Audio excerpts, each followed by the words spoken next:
Now, we have many words: authentique, merveilleux, magnifique. Those are just a few of many words that can be used to describe the beauty of French ballet. And here we have with us in our studio today the guys from the Paris Opera Ballet. We have Étoile, Agnès Letesdu, and artistic director Frédéric Fontaine. Thank you for joining us today. And first of all, how has Vietnam treated you guys? It was marvelous, actually. People are really so kind and very, very helpful in that crazy project we started 2 years ago. So we had a lot of help for everybody. So that was good. It's first time for me in Vietnam, and I'm very happy to discover this country, these people, and the show. I hope the exchange was in the same way for people. Congratulations on your performance. Now, could you share with us why have you chosen the repertoire that you've chosen to showcase to the Vietnamese audience? Yes, we wanted to show, it's a request from Frédéric also, most Parisian choreography. It can be most Parisian relationship. It can be by the choreographer. We have Roland Petit for Proust ou les intermittences du cœur, with Gabriel Fauré, with the musician. We have Non Rien de Rien. It's a choreography by Yvan Favier, and it's music by Edith Piaf. So it's typical Paris, Paris, Paris. And we have also all this choreography from Petit Pas, Don Quixote, and Nutcrackers, who are a really French choreographer from the classical repertory, who was a French choreographer, moved to Russia and come back to France. So he's very, very famous, and he worked a lot everywhere. And you know, in the ballet world, everybody speaks in French. Because Petit Pas was a French and went everywhere to learn to everybody the French style. And the name of the step is in French everywhere, that's why. And we have also a choreography from Carmen, new choreography for the Vietnamese people. So it's from Bizet and Mérimée, Bizet the music and Mérimée the story. So very typical French. And we have also Les Enfants du Paradis. It's a choreography by José Martinez, who was a big étoile in Paris Opera Ballet, and now directed the ballet in Madrid. So Les Enfants du Paradis, it's from Carnet and Prévert. It's a story by French movie writer and réalisateur.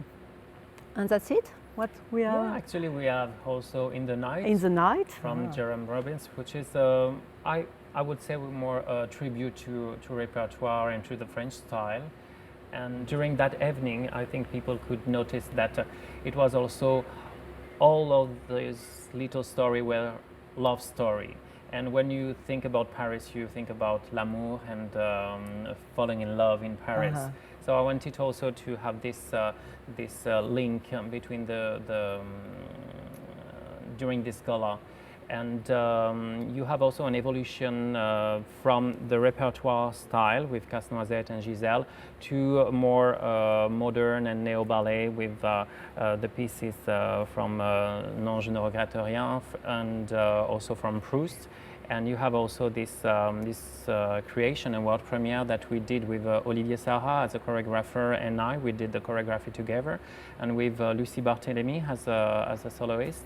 And we try to work on the new pieces and on a second part of Carmen using the Bizet music. And I think with the reaction of the audience, it was a nice idea to bring that to the show.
What distinguishes French ballet from the other styles from across the world?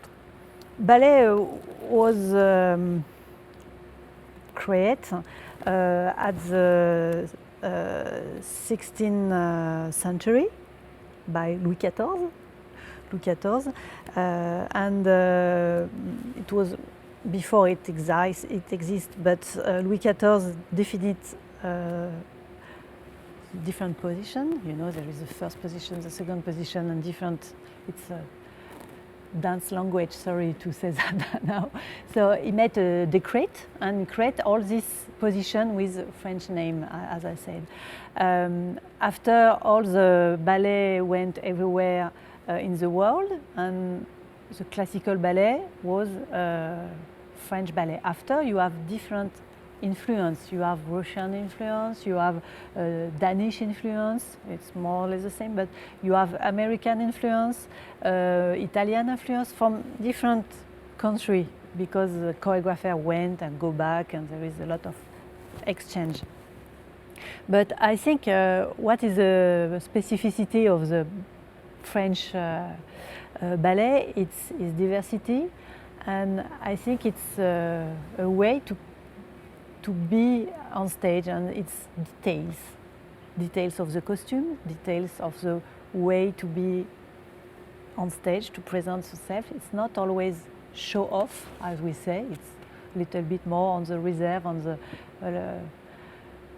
it's the French touch, and the French touch is everywhere, in the music, in the cinema, in the fashion, in the book, and it's difficult to explain it. And also, I think in the French ballet also, it's not all about performance, you know, like touring, and it's also having a big part for interpretation, and that's why also you may use a lot the upper part of the body with the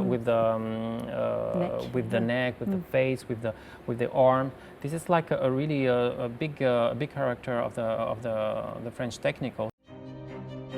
To introduce the fine techniques of French ballet to audiences in Hanoi, the organizers decided to throw the biggest French ballet gala the city has ever seen.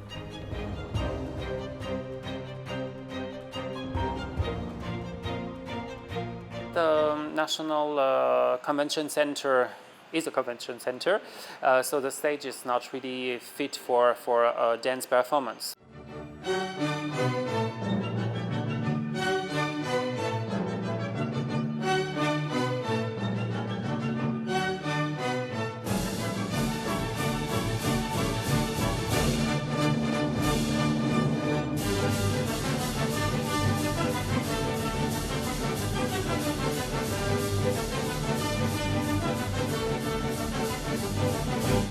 Here you will see we have to construct this with the wood, which is like really smooth, and we are putting some linoleum, the black one, like that. They are not slippery. Also, you see this curtain is really special because for the pieces in the night, you have this curtain with sparkling, so with lights. You will find the orchestra there. You can see the light also here. So we have many lights if you see everywhere. So for all the pieces, we have to change a lot of different lights. So you have different kind of techniques. And I think it's a lot of work, but I think it's worth it to see the show.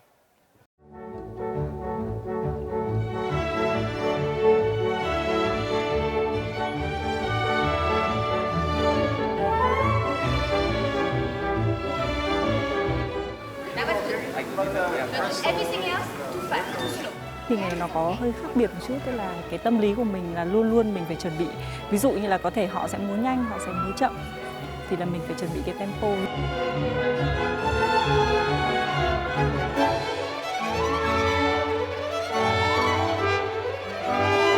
Khi mà họ diễn trích đoạn này thì có một cái rất hay, tức là nó lại muôn màu và muôn vẻ. Tức là họ đã chọn những cái trích đoạn hay nhất để mang sang đây trình diễn, và chúng ta khán giả lại được thưởng thức rất là nhiều trạng thái, ví dụ múa duo chẳng hạn hay là solo.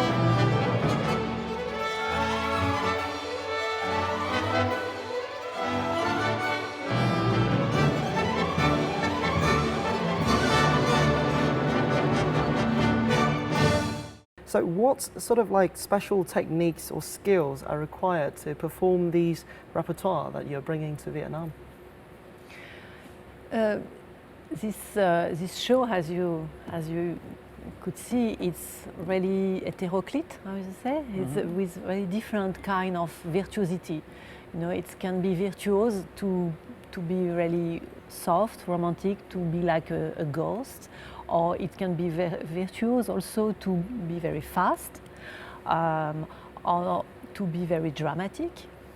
And all this is different part of the possibility for a dancer, and a dancer have to work on many different kind of expression.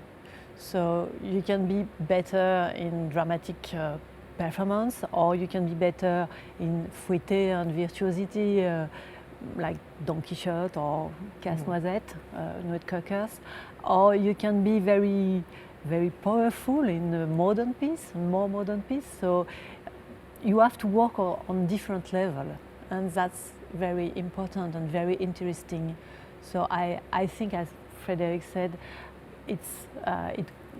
it was very interesting for the audience to see all these different possibilities. The Paris Ballet features a large number of principal French dancers from dance companies in France, Spain, and the US, including Audric Bizarre and Florian Magninet from the Paris Opera Ballet. Mathilde Froustet and Carlo Delano from the San Francisco Ballet, and Aida Badia and Esteban Belanya from the Spanish National Dance Company.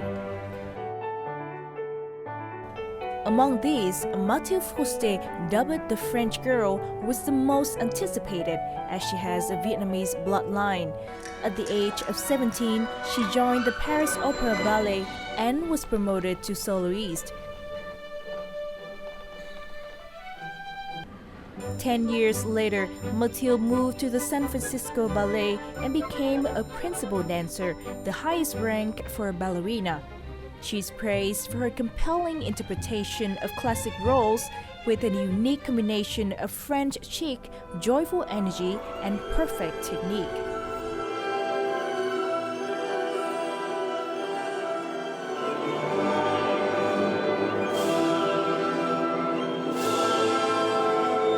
In a perfect world, I would take a little bit of the French style, a little bit of the American style, maybe the chic and the joy, and shake it and do the perfect ballerina. The Paris Ballet also presented the 75-year-old French pianist Henri Bagda, dubbed the best-kept secret of the French piano. A prodigy at the age of 6, Bagda studied piano in both Paris and New York under the guidance of great musicians. He absorbed various traditions that helped him develop his brilliant, elegant, and sometimes darkly passionate performances.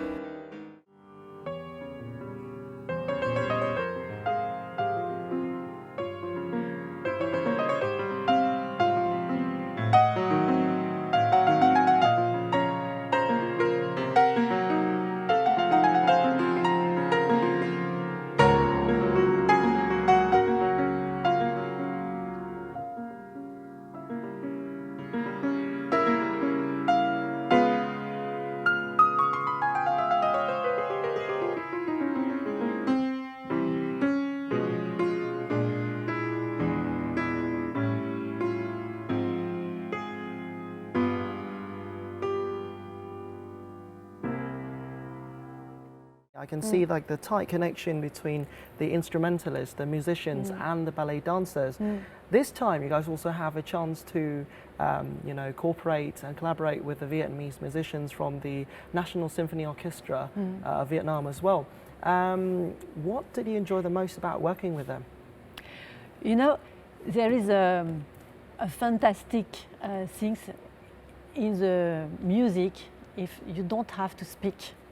There is score, there is a show, and you just have to see and brace each other with the conductor, and the conductor can brace with the dancer and feel. And when they feel and when they breathe with the dancer, it's magic and it's fantastic.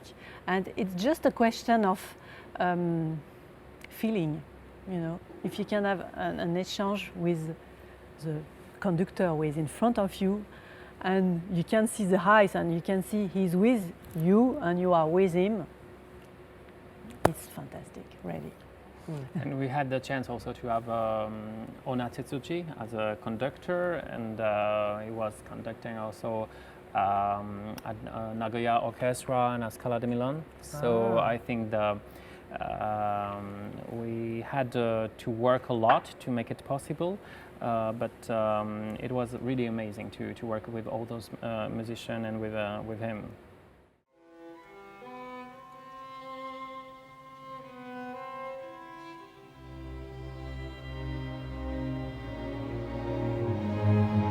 "3,000 people at the National Convention Center in Hanoi were treated with excerpts from 9 ballets that best represent the classical romanticism as well as contemporary styles of French ballet.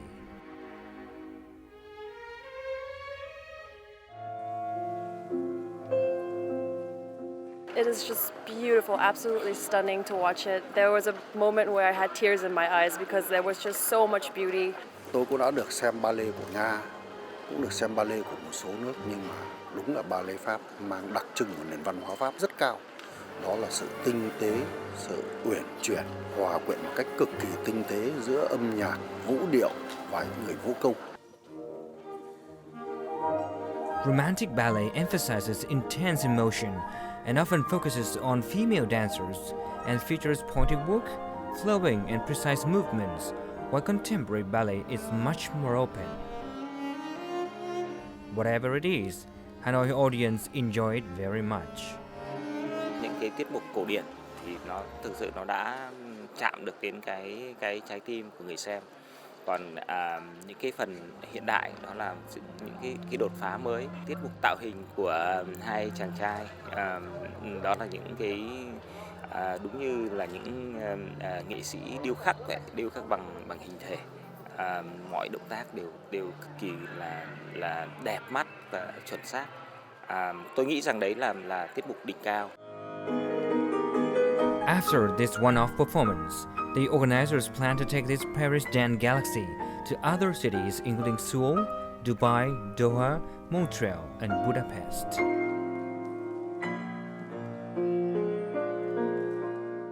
There's a common misconception that ballet is just only gentle and it's soft, and what you guys do seems sort of like effortless, but what's truly required behind it? Work. Okay. A lot of work. Yeah, a lot of work. From the childhood, you have to work a lot. Also, yeah, you have talent, but without work, there is nothing. I think so. And speaking of work, what sort of like physical requirements are there? Like everyday class and rehearsal, like every day with the choreographer, etc. And you were talking about the dancer, the male dancer. They have also to lift the girl like that, and so even if they are light, it's a lot of practice and a lot of workout also, apart from the class. And always smile, Yeah. even if it's difficult. Okay. I never actually tried it, and I probably wouldn't. But can you tell us how does it actually feel when you do that? Obviously, you've had your own experience dancing before. I don't know. I was thinking about powerful, but actually the girl do a lot of work here above.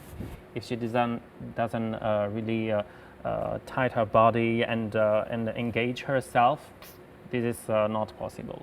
So this is like we say, the pas de deux. You know, you have to be really linked between each other, and this is the question of dynamic and rhythm, and with the two of us. Coordination. So, yeah, also. coordination. This is not only the strength. This is strength plus all of this magic. So how can you sort of like practice to achieve this strength? When you are on rehearsal every day, for big ballet, for full-on ballet, for Swan Lake or Don Quixote, you work about 1 month every day, because you want to get memorization, okay, to have the brace, to have the coordination with your partner, to have the theatrical relationship also, and you want to be free on stage and to don't think about your technique. You know, when you work a lot, you can forget the technique. Profiter, To enjoy. To enjoy it. But you know, we start very young. We start about 8 or 10, seriously 10, and now, when I turn back, I say, wow, it was a lot of work, and I didn't know it would be so difficult and so many things to do for the jump, for the point shoes. Sometimes you hurt, you have some injuries. Sometimes you have many competition, and it works or it doesn't work. You fall and you have to get up and to continue. So sometimes it's not easy. Born in 1971 in Paris, Agnès Le Testu began dancing around the age of 6 after having seen a video of Swan Lake. She joined the opera ballet school when she was 10. Back then, she was a shy but graceful pupil and was destined to become one of the leading dancers in the company. Le Testu entered the Paris Opera Ballet Company in 1987 at the age of 16. The Paris Opera Ballet is notorious for its competitive environment. Only a handful achieves the status of an étoile, the pinnacle of the Paris Opera Ballet hierarchy after Quadrille, Coquefeuille, Sujet, and Premier Danseuses. After almost 10 years of relentless efforts, she was named an étoile, the highest rank a dancer can reach at the Paris Opera Ballet, after a performance of Swan Lake in October 1997. Agnès always gave very, very impeccable performances of the ballets. Yeah? They were always just perfect interpretations. Yeah? And I think that is part of her character. She can't imagine doing less than that.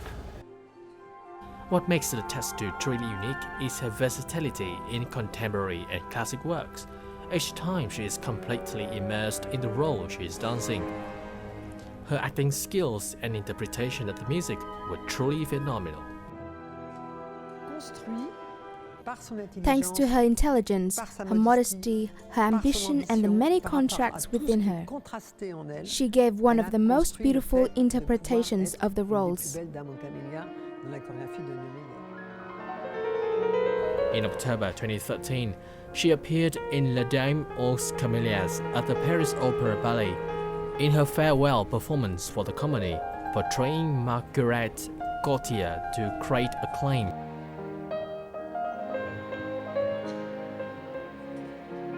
So, is there a particular memory that you haven't forgotten, that you can't forget about, your dancing career, related to, how hard you have to work and all that?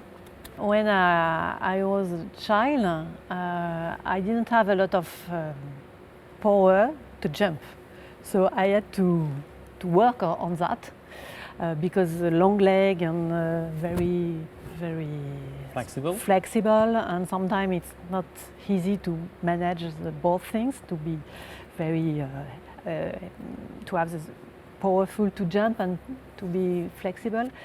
So I remember I had to work with weight. I put weight on a little weight on my here, on my hand, on the waist to work on this and to develop more muscles on the legs. Yes, but it's a question of quality, okay, but of coordination, and to think about it. Sometimes people say, oh, it's a physical activity, so it's physical. But it's not only physical. You have to think about what you do and why it doesn't work or why it works. And you have to be clever, and you have to see the other children, how they do it, to listen to the teacher. Dancers have to sing and to dance. So what inspires your success? It can be books, it can be movie, a lot of movie. When I create something for a role, for example, I need to read everything about this role.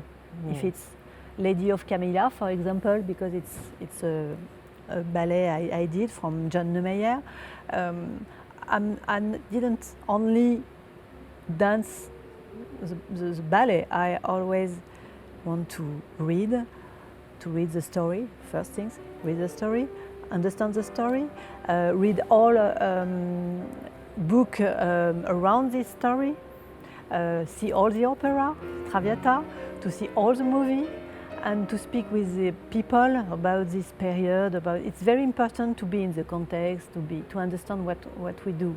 And fashion also inspired me, because you know, as I create costume, fashion is very important for me, because you have some details, we have some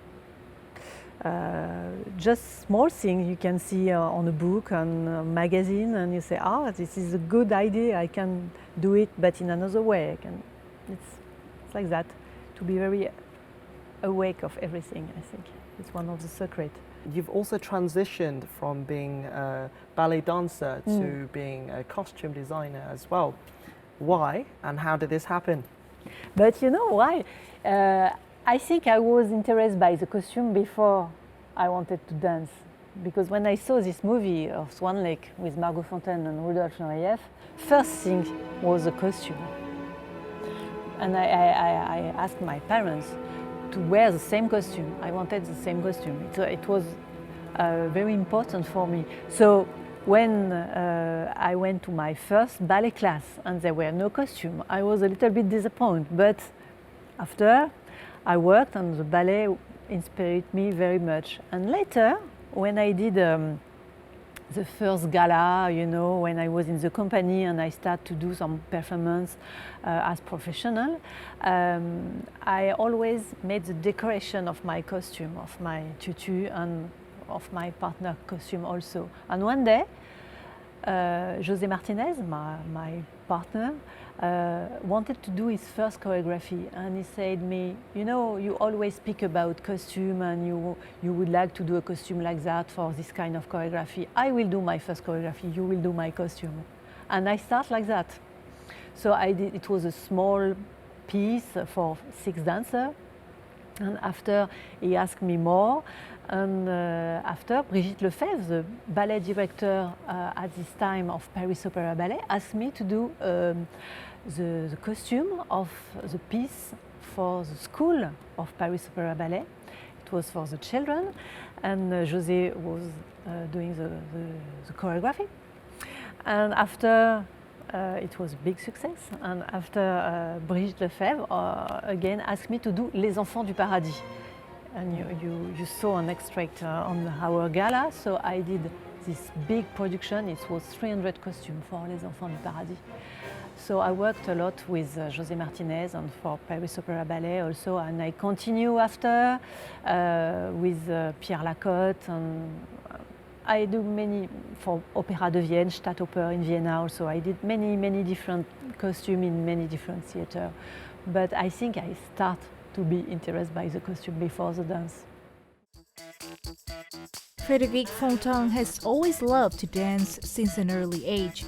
However, dancing wasn't the wave of life his parents exactly wanted for him. After triple masters in science, communication and marketing, and performing arts, Fontaine worked with main international brands as art director. After almost 20 years working in arts and communication, he created Alpha Libra, a bridge to connect creative artists and communication experts and bring art performances to many countries around the world.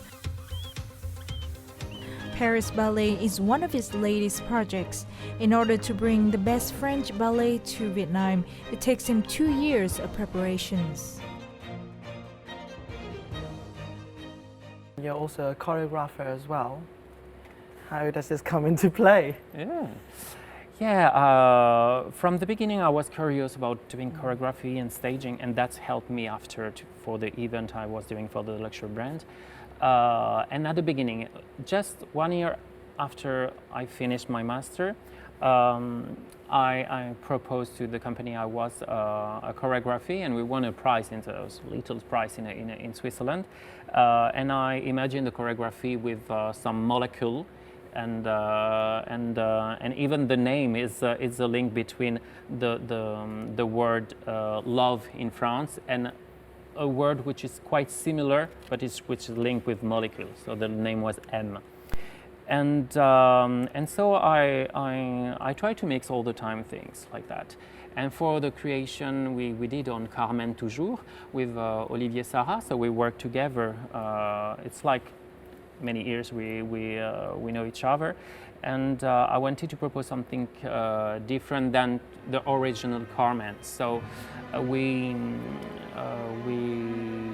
work on Don Jose, the main male character, and in love with Carmen. And the idea was he was thinking about Carmen like an obsession. And after that, he see everybody as his Carmen, and it's like really repeating, and he becoming crazy. So that was the beginning of the creation. So I try sometimes to mix up things, and maybe sometimes you look at a painting just this way, but maybe you can look that way, or that way. Sometimes it's good to be out of the box.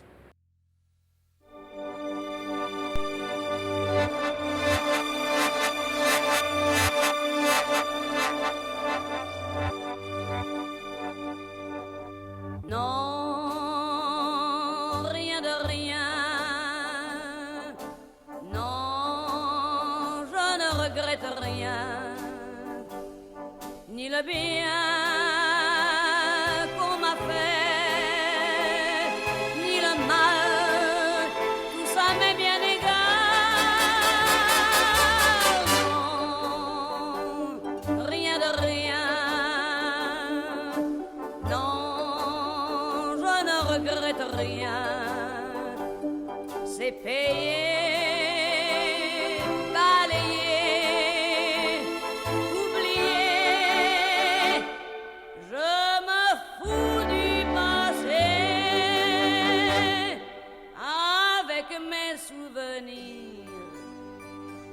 Allumer le feu, mes chagrins, mes plaisirs, je n'ai plus besoin de balayer les amours avec leur trémolo, balayer pour toujours, je repars à zéro.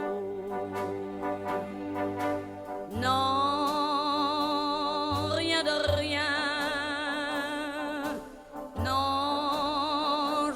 Regrette rien, ni le bien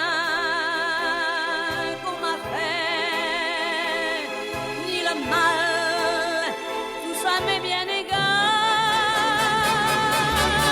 Non, rien de rien. Non, je ne regrette rien, car ma vie, car mes jours,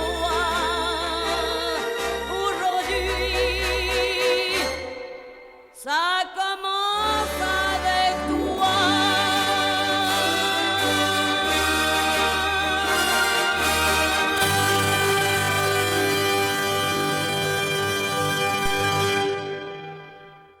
So obviously ballet has existed for a long time. It's an old art, it's becoming more contemporary now, but how does it keep being relevant to the contemporary and modern day context?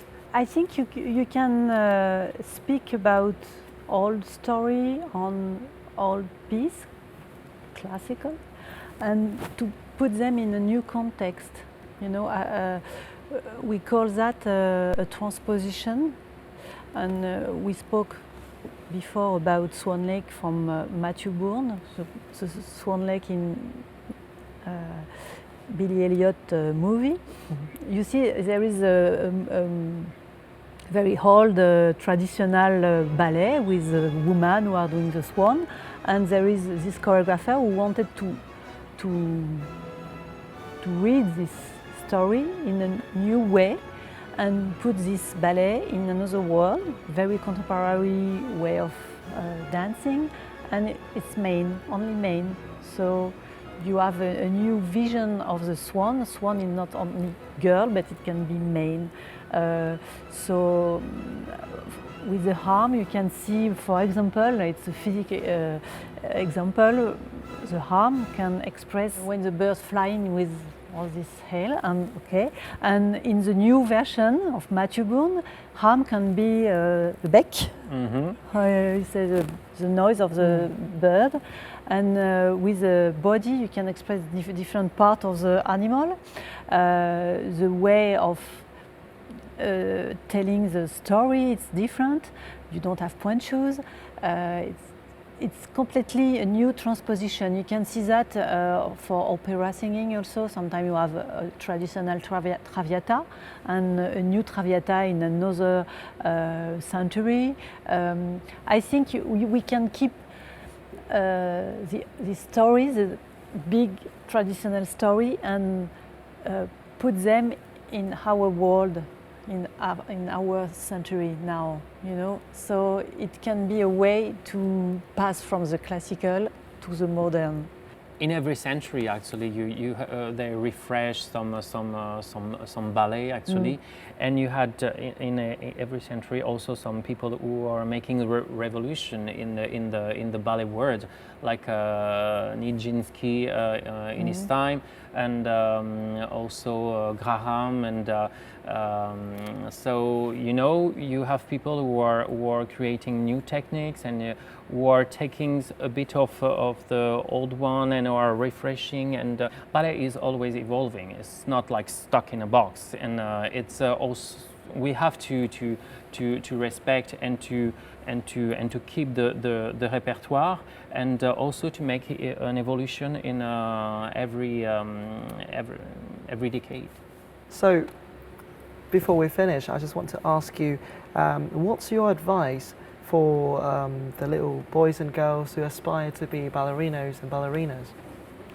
My advice is, maybe it's boring, but it's to work and to love what we do, because you cannot count your time. You are not only a dancer when you are in the studio, you are a dancer all the time. You have to think about your work all the time. It's in the tube, it's in the train, it's when you read something, you have to take care of your body, of what you eat.